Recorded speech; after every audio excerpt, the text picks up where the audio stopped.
Bonjour à tous, c'est Jérémy. Je suis interne de médecine générale et bienvenue sur DocMove.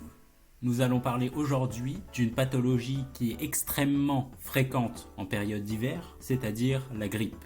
Elle apparaît généralement fin du mois de décembre, durant généralement 4 à 12 semaines et touche près de 2 à 8 millions de personnes par an en France. La grippe est due à une infection par un virus et non une bactérie du nom d'influenza virus. C'est très différent d'un rhume ou d'une rhinopharyngite qui sont dus à d'autres types de virus différents de la grippe et qui sont beaucoup plus fréquentes. Cette pathologie se transmet via des gouttelettes, c'est-à-dire lorsqu'une personne tousse ou éternue et qu'elle est contaminée par la grippe, ou bien via un contact avec les mains. Elle peut en effet être présente dans différents endroits, par exemple dans les barres de métro, les poignées de porte, les serviettes ou autres.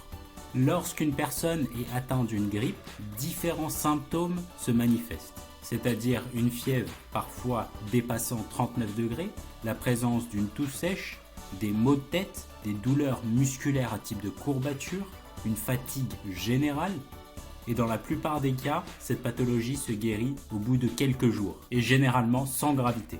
Cependant, la grippe peut parfois être gravissime, surtout pour les nourrissons, les adultes ayant un âge supérieur à 65 ans, les personnes souffrant d'une maladie chronique comme la mucoviscidose, les personnes immunodéprimées. C'est donc une pathologie qui peut parfois être grave. Elle peut en effet se compliquer d'une surinfection bactérienne, nécessitant alors la mise en place d'antibiotiques, une aggravation de la respiration chez les personnes asthmatiques ou présentant une BPCO. Je vous invite à aller voir ma vidéo sur la BPCO et sur l'asthme, ou encore chez les personnes ayant une mucoviscidose. Elle entraîne près de 250 000 à 500 000 décès par an dans le monde. Il est donc nécessaire d'agir sur la prévention. Quelles sont ces préventions ? D'une part, agir sur l'hygiène, c'est-à-dire se laver régulièrement les mains pour éviter d'une part de se recontaminer et de contaminer les autres. Éviter le contact si vous êtes atteint de la grippe avec d'autres personnes, surtout les personnes à risque, comme je l'ai dit tout à l'heure, les nourrissons, les personnes âgées ou autres.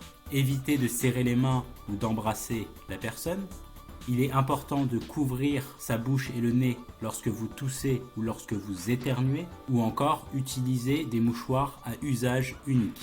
Ces critères d'hygiène sont extrêmement importants afin d'éviter une propagation de cette pathologie.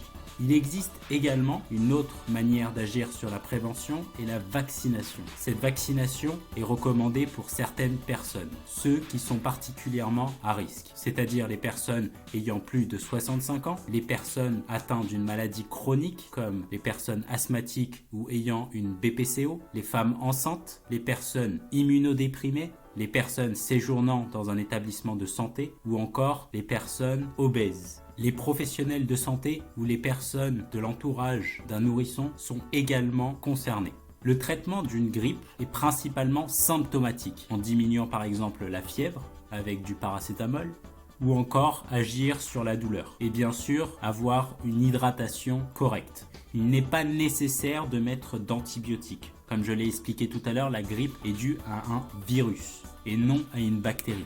Je vous invite à aller voir ma vidéo sur les antibiotiques pour plus d'informations. Il existe des traitements beaucoup plus spécifiques, mais cela nécessite des critères particuliers et sur avis de votre médecin. J'espère que cette vidéo vous a appris des choses. N'hésitez pas à vous abonner sur ma page DocMove.